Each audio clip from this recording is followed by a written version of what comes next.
Okay, we're going to start with chapter number 9, hypothesis testing with one sample. So first of all, we need to know what is a statistical hypothesis. So this is a statement or a claim about a population parameter. We need a pair of hypotheses, one that represents the claim and the other one that is the complement. When one of these hypotheses falls, then the other must be true. So in this case, we're going to make a claim or a statement, and we're going to try to either prove it if prove the claim or disprove the claim. So once we identify what is going to be our claim, the other hypothesis is going to be the complement. So how do we state a hypothesis? Well, we have two different types of hypotheses, as we can see here. So one represents the claim and the other one is the complement. Before labeling one as a claim or the complement, we need to know that there are two different hypotheses. One is the null and the other one is the alternative hypothesis. So the null hypothesis is a statistical hypothesis that contains a statement of equality, such as less than or equal to, equal or greater than or equal to. So we denote this null hypothesis as H naught or H sub 0. So most of the times we are going to be calling this H naught. So the other one is the alternative hypothesis. So this is a statement of a strict inequality, such as greater, non-equal, or less than, right? As you can see, the difference is that, remember, we have this less than equal to or greater than equal to. So that includes the number. If I say a number that is greater than or equal to 8, so it includes 8, 9, 10, and so in this case, 8, 9, 10, and all the numbers. And when we say greater than 8, so is 9, 10, 11, and so on. So we know that, right? So we have the statement of equality and the strict inequality. So the alternative hypothesis always gonna have the strict inequality, and the null hypothesis always the statements of equality. So so that means that when we adopt these statements in our hypothesis by how to say, by if I say that this is greater than equal to, sorry, greater than equal to, so the counter argument is going to be less than, right? So we are going to always counter the statement with the opposite sign. So in this case, so we will see. So in this case, just keep in mind the null hypothesis always contains these statements of equality, and the alternative always contains the statement of strict inequality. So when this is right, when H naught is true, so the other one is going to be false. So or vice versa. So we denote the alternative as H sub A, right? So we have the H sub 0 or the H naught, and on the other hand, we have the H sub A. So and once we define the claim, the other one is the hypothesis. So we are going to get be more clear about this in a few more minutes. So this is the way we do the hypothesis. So stating a hypothesis to write a null and an alternative hypothesis. So translate the claim that made about the population parameter from a verbal statement to a mathematical statement. For example, I want to say that the cars, the mileage per gallon in a car is greater than 100 miles, right? So this is so the mean value of the mileage, so is greater than 100 miles per gallon, right? So, so if I am choosing the signs of a strict inequality, so the counter argument is going to be the opposite. So I'm looking for a number that is greater than 100. And in the other case, I'm going to have the alternative is going to be that mu. In this case, this is the parameter that I want to analyze, is less or equal to 100, right? So in this case, we are covered in all angles. This is greater than 100, so that doesn't include 100. This is less or equal than 100, that includes 100, right? So in this case, if I say this, that the the mileage per gallon in average is greater than 100, so that becomes my claim. So that's when we were looking at here. So one represents the claim, and the other one represents the complement. So this is one case. So when we write greater than, so the counter argument is going to be less than equal to. So this is my null hypothesis, the H naught, and this is the H sub A. So I stated that the mileage per gallon is greater than 100 miles, and that becomes the claim, and this is going to be the complement, right? So this is the same if I say the opposite. So this car gives you less than 100 miles per gallon. So the counter argument is going to be 100 and more. So so that becomes once again the claim, and this becomes the complement. But let's say that I will say that the mileage per gallon is at least 100 miles, right? So at least means 100 and greater. So so that means that this is going to be my claim, and the second one is going to be the complement. So when we are solving this, which one is the claim, which one is the complement, so we have to be very careful, because in many cases, even though it sounds very simple, you have to think about, first of all, the signs of your inequalities or equalities, and then what is going to be your H naught, and which one is going to be your H sub A. So we have to be very careful about that. So if I tell you that, for example, the mileage per gallon in this car is 100 miles, no more, no less, is 100 miles. So is or is not. So in this case, if it's 100, if the mileage per gallon is 100 miles, so I'm gonna use the equal sign, right? So then the counter argument is gonna be unequal. If I say, well, no, it's not 100 miles, so then that becomes the, so this becomes the claim, and that will become the complement, okay? So we have to be very careful. I hope this is clear. It depends on the statement. We're gonna revise some of the statements, and we're gonna make sure that those statements are very clear. So if you see something that says greater than, less than, or non-equal, so that means that I know that every time I see these signs, it's gonna be the alternative hypothesis. When I said at least or most, so I am gonna be thinking about this. So we will see. So regardless of which pair of hypotheses you use, so we don't know yet until we see the example, you always assume that mu and k are equal, and examine the sampling distribution of the basis of this assumption. So we're going to see an example of this. So keep that in mind, because that is a very important assumption. So, so we are going to come back to this. So this is an example of a hypothesis stating the null and the alternative hypothesis. Just imagine that you don't see this right now. So sorry, you don't see this right now.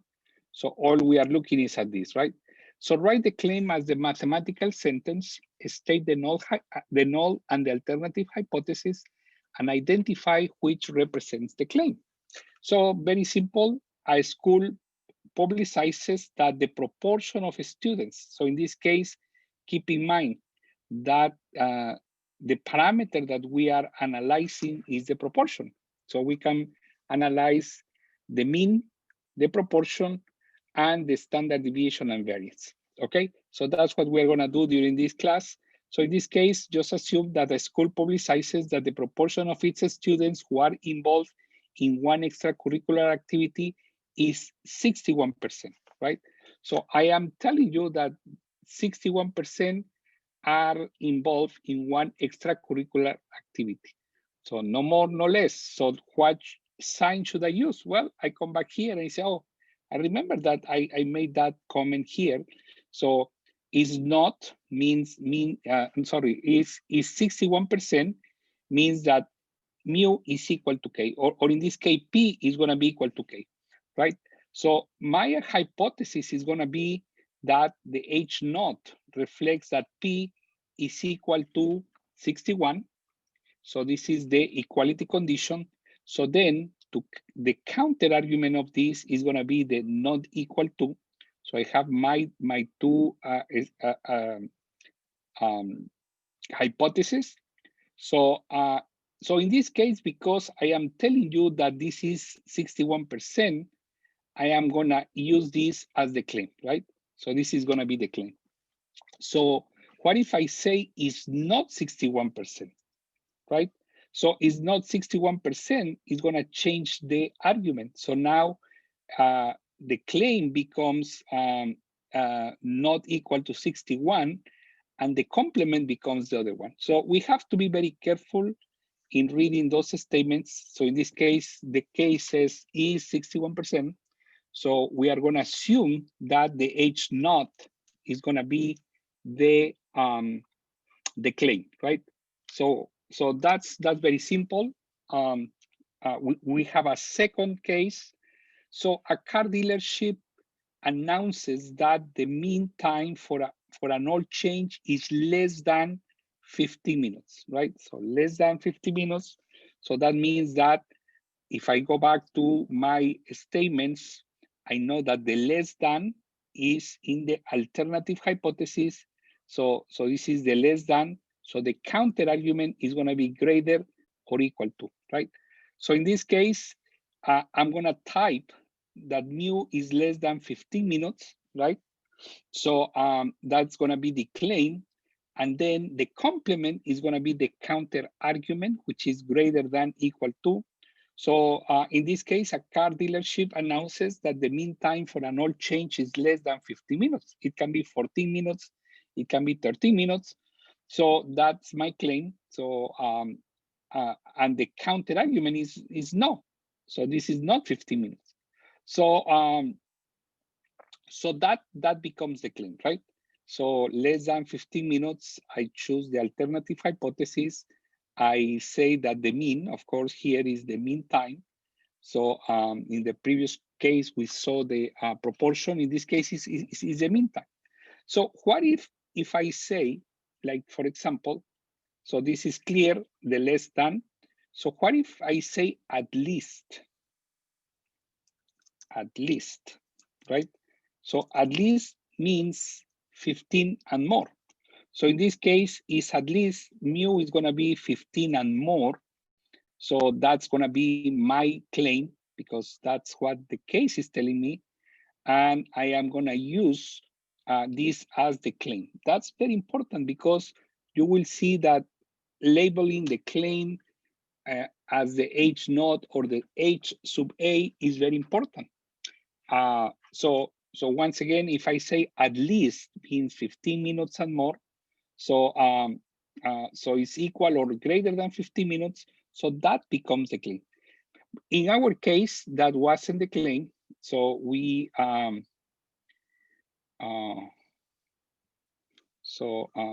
much it was on the typing is less than 50 minutes, right? So that was the original case. So so that happens. So we have the first case when we have is not. We have a case where there is less than or at least, and we have a case where we have more than, right? So more than, so a company advertises that the mean life of its furnaces is more than 18 years. So that means more than, this is my alternative hypothesis. So my mu, of course, this is the mean time life of furnaces. So is more than 18 years. So can be 18 and 1 years, can be 18 and 19, 20 years. So so that's what I'm telling you. So probably I'm a person who is selling furniture, and I assure you that my furniture lasts more than 18 years. So you take a sample, you measure the sample, and then at the end, you're gonna prove or disprove that thing, right? So in this case, the more than, so it's telling me that this is the alternative hypothesis. Remember, go back to the this part, and the more than is part of the alternative hypothesis, right? So so in this case, I use the alternative hypothesis as the more than, and I use this as the claim, right? So that's going to be very simple. But what if I say at most? So at most means that 18 and less. So 18, 17, 16, 15. So if the claim is at most 18 years, so I'm gonna define this, which is the H naught first, and that's gonna become the claim, right? So the at most statement is telling me that, or if I see that is less than or equal to 18, which is a synonym of at most. So I know that is 18 years and less. So in this case, our previous statement is at most, is greater than, so that means 18 years, one day, 19, 20 years, right? So let me go back and undo the typing. So so that's the case, right? So we have three different cases. We have the is not, the less than, or the at least, and the more than or at most, right? So we have these three cases. Once again, we have to read the case, and then after reading the case, we are gonna determine the H naught and the H sub A. So the first case, I mean, if I was doing this, probably the first thing I will do is to, it doesn't tell me, okay. Okay, so I was planning to open one of these, I can open my Word for some reason.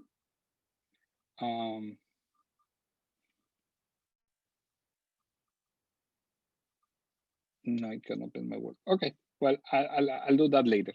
So my point is, if I was doing this, for example, I will do the same. So let me open another. Okay, so I will do the same. I would do the following. So for example, I will type H sub 0, and then I will type H sub A. So that semicolon. So if I am looking for the parameter that is the mu, that's the parameter I want to analyze, I'm gonna use the mu. For example, in this case, I know that the value is 18 years, right? So I'm gonna type 18 years. I'm gonna type 18 years in the 2. Now I'm gonna read more. It says more than. So when I see the more than, I come back to my table, and I can see the more than is part of the alternative hypothesis. I say, okay, that goes in the alternative hypothesis. So I'm gonna use this, I'm gonna say more than, and then I am gonna use the counter argument in the other one, right? So I build my hypothesis, right? So that's what I would do. So if the case implies a proportion, I will do the same. So the proportion, the value, let's say this is K, any value. So the proportion and this is the value 18, 20, 100, whatever the number is. And if the case is at least, at least goes here, right? Is greater than equal to, and then the counter argument is gonna be less than equal to, okay? So all we have to do is to look for the keywords. Once we read the keywords, we are gonna be able to determine which one is one. So, and that's gonna be very easy. That's gonna make my life easier. As I said before, in many cases, it's not that straightforward. Sometimes we have to think too much about things. So, so my point is, you have to read very careful what is the issue that you are solving. Okay, so that is only writing the statements. So we are going to use more math later on, but this is kind of the conceptual part, and this is very, very important because once you figure out what is the language that you are using in your mathematical statement, solving it is going to be easier. Okay, so the question is, how do you know that you are right? Well, probably you don't know yet because we have a statement. I'm going to prove or disprove this statement, but in proving or disproving the statement, I can make a mistake. So I can say the H naught, which is the claim, is correct, the other one is not, or vice versa. How do I know? Well, there are two different type of errors that we can commit. So that's very important. So no matter which hypothesis represents the claim, always begin the hypothesis test, assuming that the quality condition in the null hypothesis is true. Something that I must tell you, so this is very important because the H naught is the target of our case. It's like jury. So you are gonna prove that H naught is guilty or not guilty. So at some point we are gonna prove or disprove the H naught. So this is the H sub A. So that's our target. So that's when we say here, assuming that the quality in the condition in the null hypothesis is true. So if it's true, so we are gonna make a statement. If it's not true, we're gonna make a different statement. But in the meantime, so at the end of the test, one of the two decisions will be made. One, to reject the null hypothesis, or two, fail to reject the null hypothesis. So when I was saying that we are gonna use this to prove or disprove our case, so we are gonna come up with two different conclusions, which are mutually exclusive, one or the other. One, we reject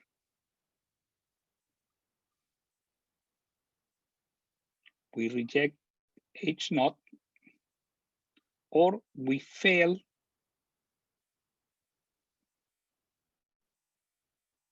to reject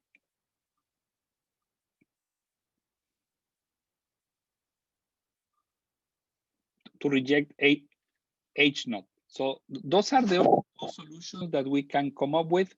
So so keep your eyes open for this, because once we make the computations, so we are going to reach one conclusion or the other. One, we are going to reject H naught. Second, we are going to fail to reject H naught.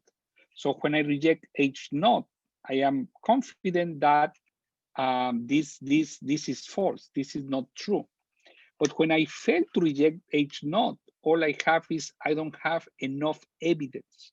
So I'm not saying that H naught is false. I'm saying that H naught, I don't have enough evidence to say this is false, right?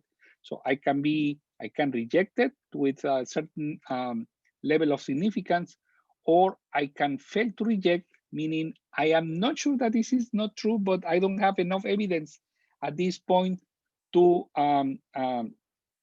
say that this is false, right? So keep that in mind, these things. So summarizing a little bit, so we have the null hypothesis and the alternative hypothesis. So one is going to be the claim, the other one is going to be the complement, right? So once I am performing my computations, at the end, I'm going to either reject H naught, or I'm going to fail to reject H naught, right? So those are the two things that I will do. So reject the null hypothesis or fail to reject the null hypothesis. So because your decisions is based on a sample, so there is always a possibility that we are making the wrong decision, right? So there are two different type of errors.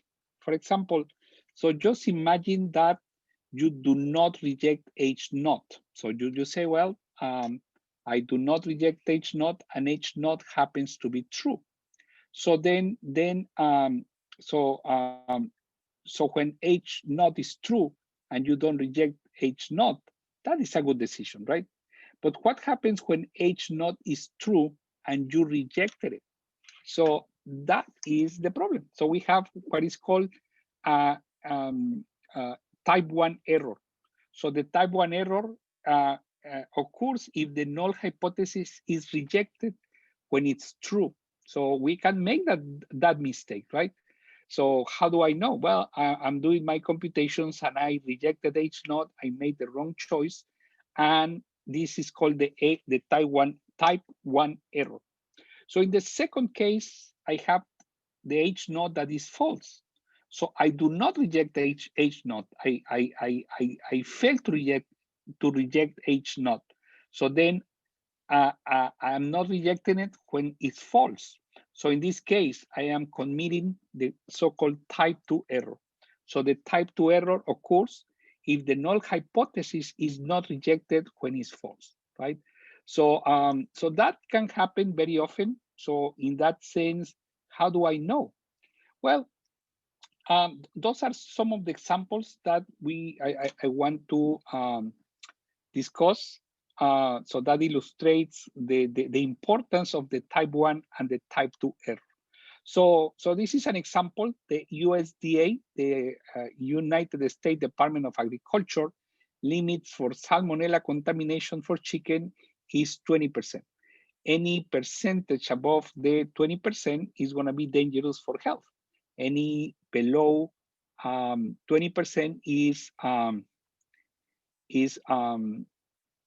to be good for health. I mean, it's going to be tolerated by your body. So a meat inspector reports that the chicken produced by a company exceeds the USDA limit. So what are you going to do? If you are the inspector, are you going to go there and test all the chicken? Probably not. You are going to take a sample, and based on the sample, you are going to make a decision that is going to be based on your statistical appraisal. So you perform a hypothesis test to determine whether the meat inspector's claim is true. When will the type 1 and the type 2 error occurs? Which one is more serious? Well, both are very serious. They both have consequences. So let's P represent the proportion of chicken that is contaminated. So the person says that this exceeds. So it's the proportion of chicken contaminated by salmonella is greater than 20%, right? So the counter argument is going to be that is less or equal to 20%, right? So 21%, 20.5% is going to be higher than 20, and therefore is going to be bad for health, right? So those are so this is what we are doing. So this is the claim where the hypothesis is going to be greater. So here, this is wrong. That should be H sub A. So is greater than 20%, and the other one, the H naught is less or equal to 20%, right? So any number that is located in this range, so we need to know if we reject this, so that means that the claim is true. So if we fail to reject this, so very likely we're going to make a statement about the claim. So so our case is going to be as follows.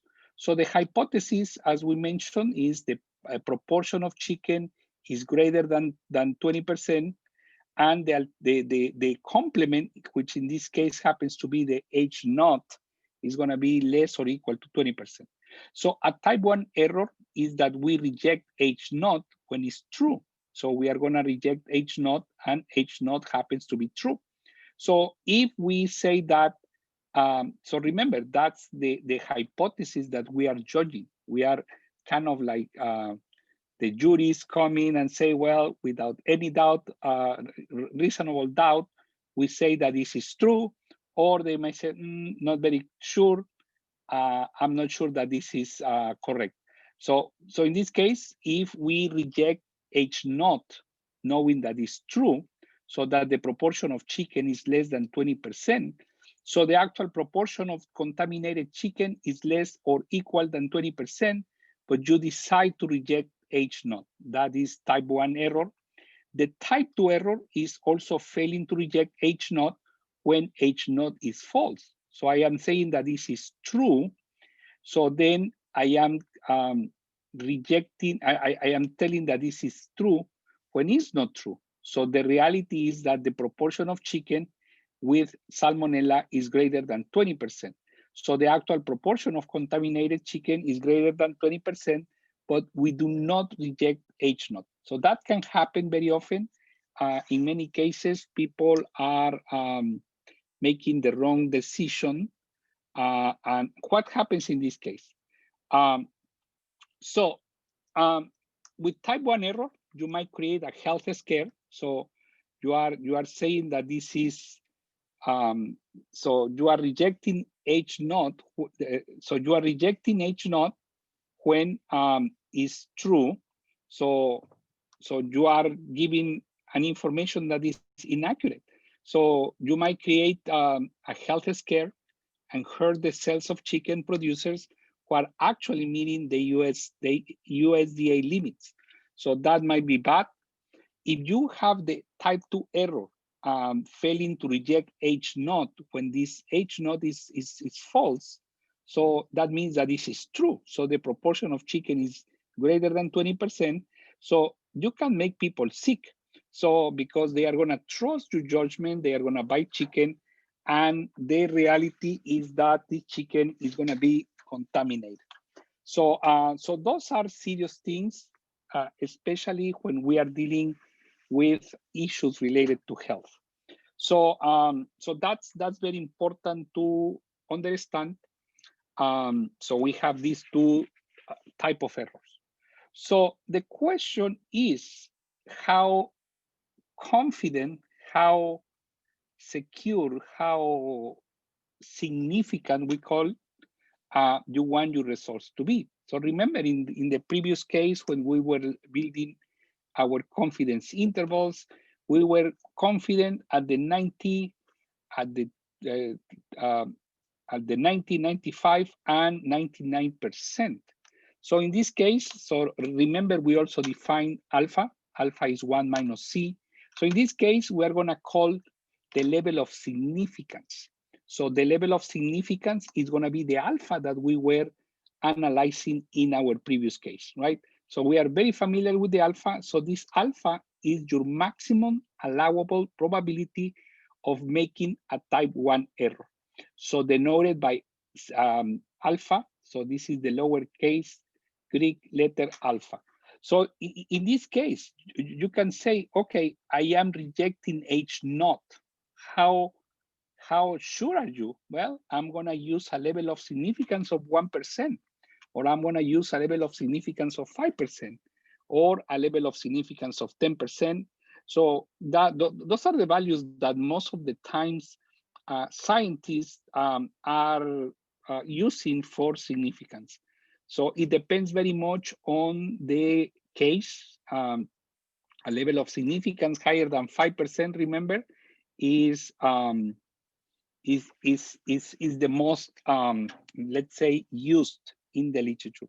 So by setting the level of significance at a small value, you are saying that you want the probability of rejecting a true null hypothesis to be small. So you can use the alpha at the 10%, the alpha at the 5%, or the alpha at the 1%, right? So that is to determine the type 1 error. So we are not using too much, or we are not analyzing too much the type 2 error, which is going to be equal to the beta. So this beta, we are going to leave it alone for the time being, but just keep in mind this level of significance, that's our goal. And the level of significance is going to be our alpha. So that is how much I want to be wrong. So I can allow myself to be wrong 10% of the times, or I can be allowed to be wrong 5% of the times, or only 1% of the times, right? So that's how significant my values are gonna be, right? So we are gonna be doing the same as, well, we're gonna be using the same idea of the confidence intervals. So we are gonna have a population parameter that we want to estimate. So, and we are gonna use this unbiased estimator that is the, in this case for mu is gonna be X bar, for the population proportion is gonna be the sample proportion, and for sigma squared, which is the variance of the population, we're going to use the variance of the sample. So we also have two different cases like in the past. So if the sample is greater than 30 or sigma is known, so we are going to approximate to the normal distribution for values for samples where the sample size is less than 30 and sigma is unknown. So we are going to use the t distribution. For for sample proportions, we are going to use also the normal distribution, and for sigma square, we are going to use the chi-square. So we are kind of familiar with these distributions: normal distribution, the t distribution, and the chi-square distribution. So we are going to use the same idea in order to find the values for our computations. Okay, so so once again, we make a statement about things like, for example, saying that this mileage for gallon is certain number. So we're going to make that statement, and based on that statement, we're going to try to build our null hypothesis, our alternative hypothesis. We're going to determine which one is the claim. Therefore, the other one is going to be the complement. So once I determine that, I am going to run some tests, and this test in my statistic is going to allow me to do two things. One, to reject the H naught, or fail to reject the H naught, right? So we're going to see the consequences of these two things, and so that is so far what we have. And we're going to be working with these three different parameters: the mu, which is the mean of the population, and our estimator is going to be the our point estimate is going to be X bar. For the population proportion, the point estimate is going to be the sample proportion, and for the variance population, the population variance is going to be my sample variance. Okay, so I hope this is clear so far. So here, that's when we are going to make sure that we understand things. So before telling you anything else, so one of the concepts that we need to know is the so-called p-value. So the p-value is the probability value.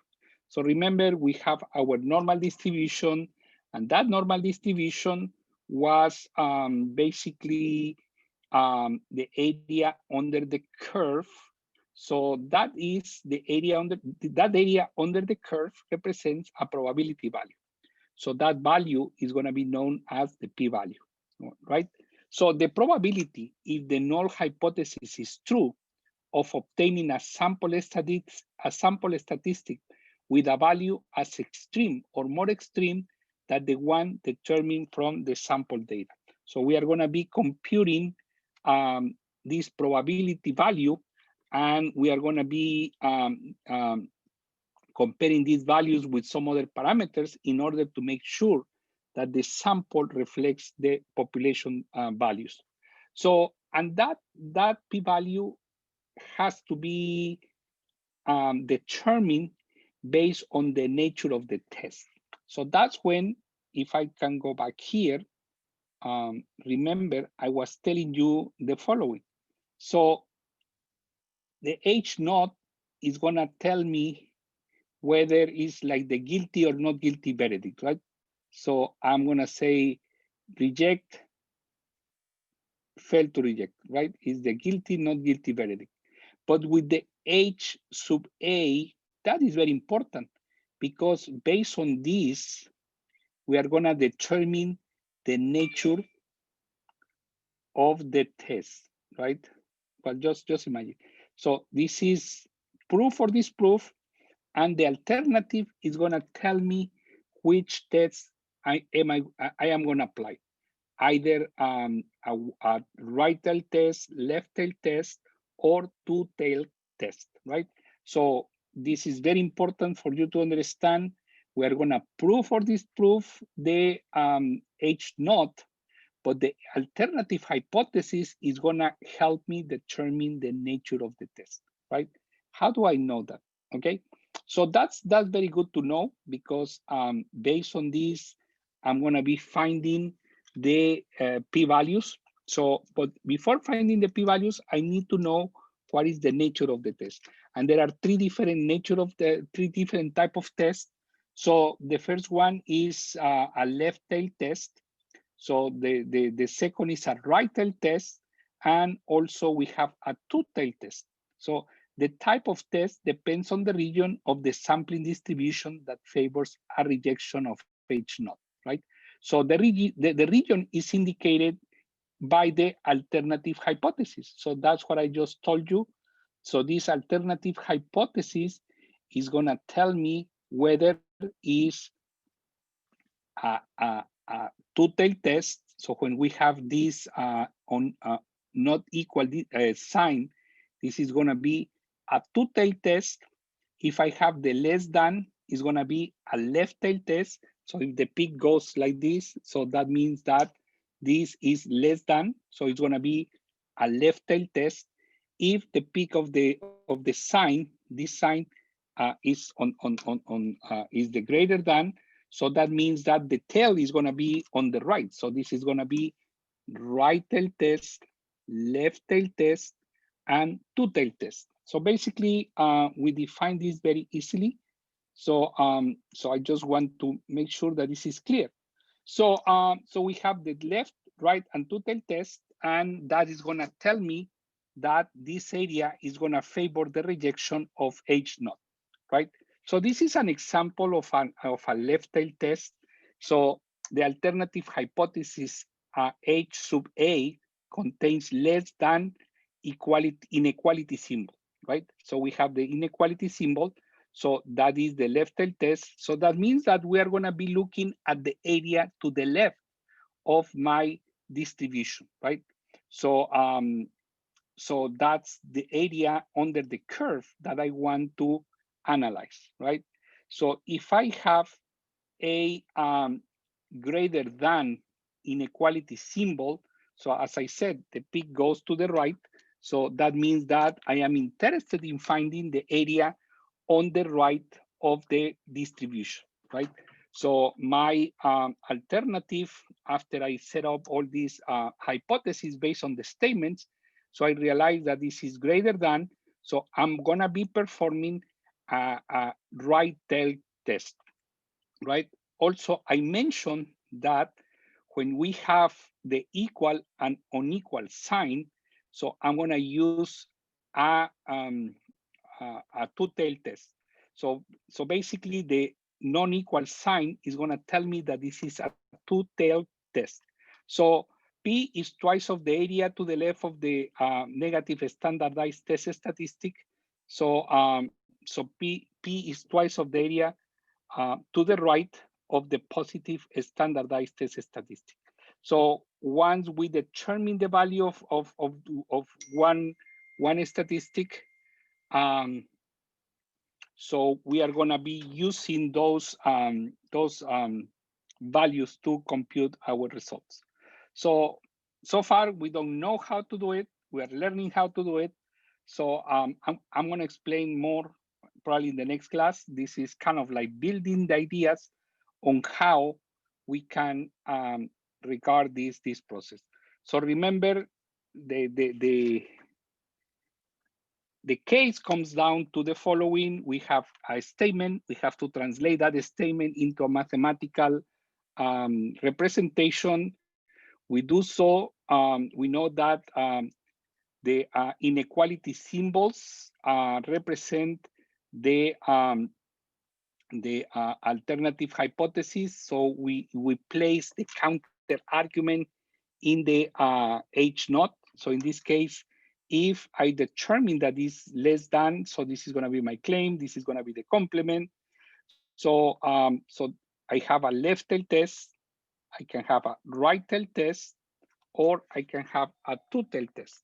And remember, the two tail test is going to be determined by the inequality symbol, not equal symbol, not equal to symbol, right? So so far, so this is an example. For each claim, state the H naught and the H sub A, then determine whether the hypothesis test is a left tail test, right tail test, or two tail test. Sketch the normal sampling distribution and shade the area for the p-value. So in this case, we mentioned that before. So we have the is, so that means that this is gonna be my claim, and this is gonna be the counter argument. And because the counter argument is the unequal sign, we are gonna use the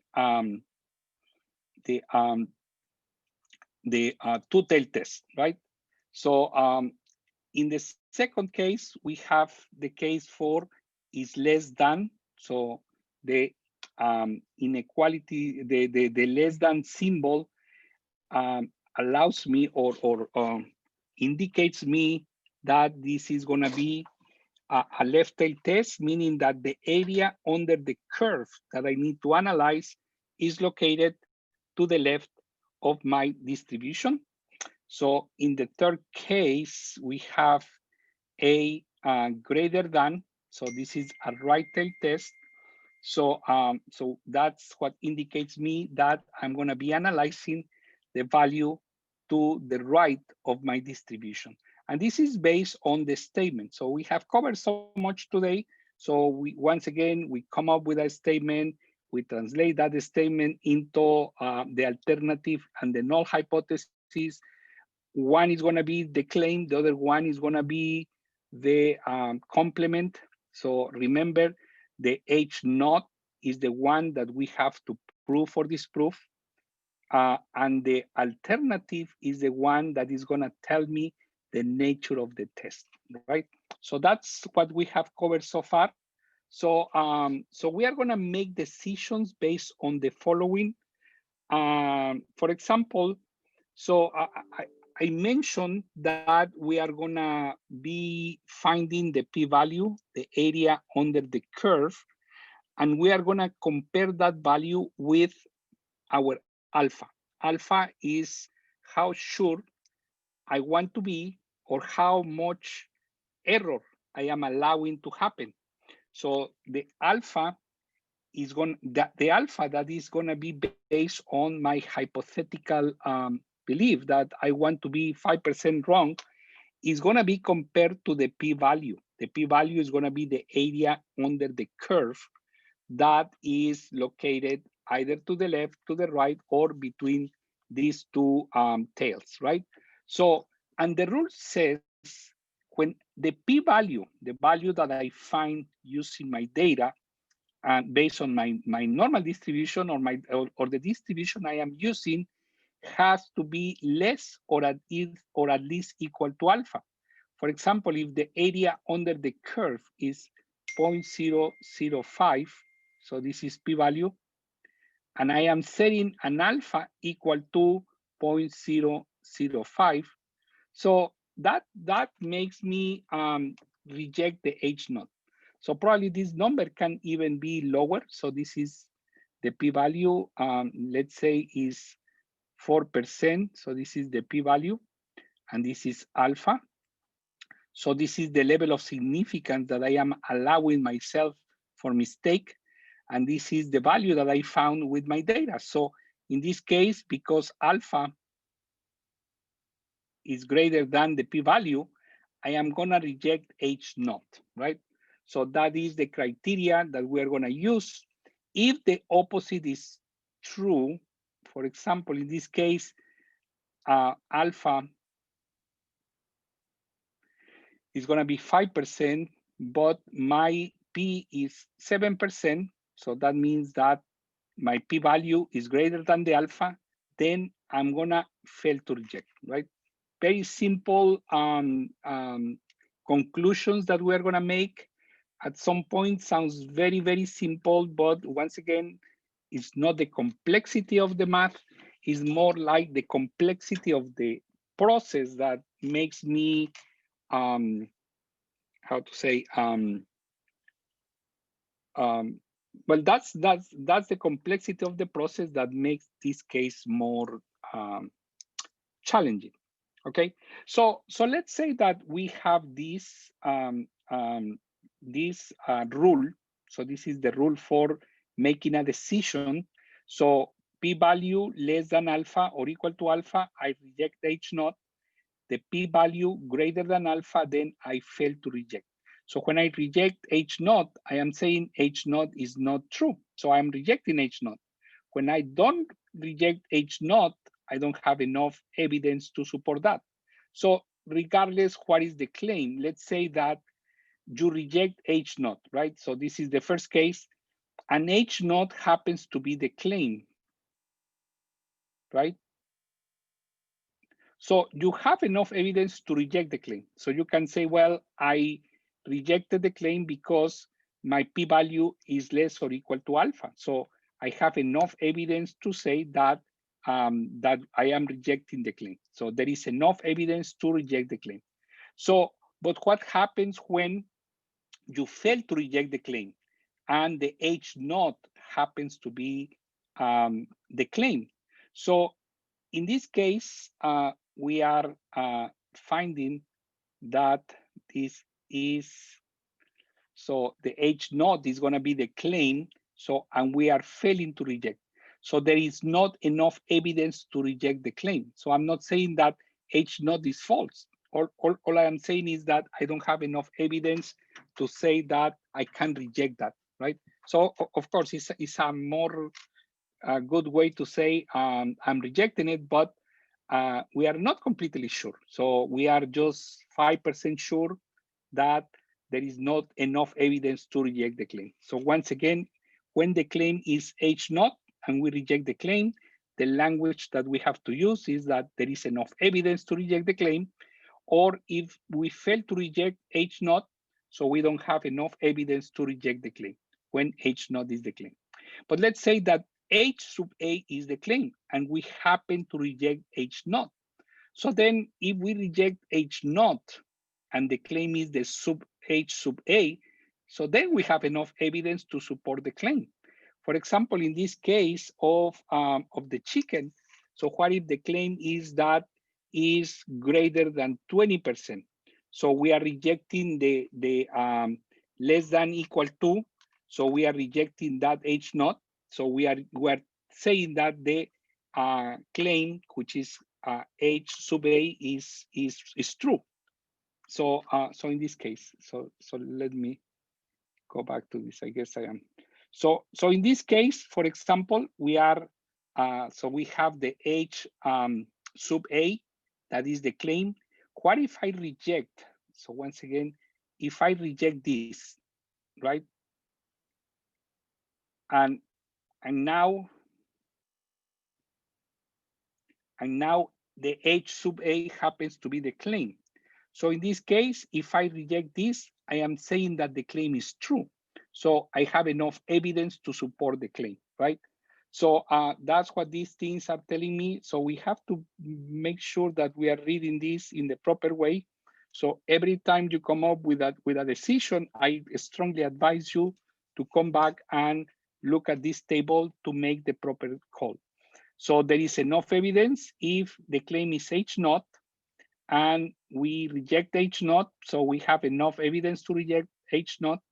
If we fail to reject, we don't have enough evidence to reject H naught, knowing that this is the claim. So the second case scenario is that the claim is the H sub A. We reject the H naught. So if we reject H naught, we have enough evidence to support the claim, knowing that the alternative is the claim. Or if we fail to reject H naught, so we are not certain about H naught, we are probably not certain about the claim, right? Knowing that the claim is H sub A. So there is not enough evidence to support the claim. So, so these are some examples that we have here. So in the first case, you perform a hypothesis test for the following claim. How should you interpret your decision if you reject H naught and if you fail to reject H naught? Okay, so read this very, very carefully. So a school publicizes that the proportion of its students who are involved in at least one extracurricular activity is 61%, right? So, so remember, in this case, is means we are assuming that the claim is going to be represented by the H naught, right? So if I say is not, so then the claim is going to be the alternative. But in this case, is 61%, so the claim is going to be represented by the H sub 0. So if we reject the H naught, as we are supposed to do, either reject or fail to reject H naught. So in the first case, we reject H naught.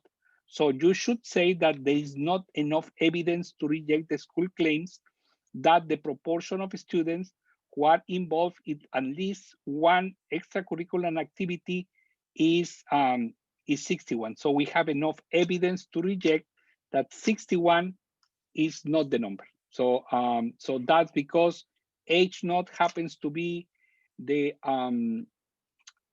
claim, and we are rejecting H naught. So we have enough evidence to reject the claim. So if we fail to reject H naught, so we don't have enough evidence. I'm not saying that H naught is false by itself. All I'm telling you is that there is not enough evidence to reject the claim, so that the proportion of students who are in one extracurricular activity is 61%. So what happens if we have the case that the claim is going to be represented by the H naught, right? So remember, we are rejecting or failing to reject H naught, but now the claim is represented by the alternative. So if we reject H naught, so then the alternative is that we have enough evidence. So in this case, we are saying that we have enough evidence to support the dealership claim that the mean time for all change is less than 15 minutes. So we are rejecting H naught, therefore H sub A is going to be true, right? But I fail to reject H naught. I don't have enough evidence to say this is false. All I'm telling you, I don't have enough evidence. So if I am inconclusive with the H naught, I'm going to be also inconclusive with the alternative. So there is not enough evidence to support the dealership's claim that the mean time for all change is less than 15 minutes. So so next time we're going to continue with this. I just tried to give you a very big overview, and it's kind of weird to do a class by myself. So I'm going to stop here. So I will post this as soon as possible, and I will let you know. Okay. So thank you and have a good night.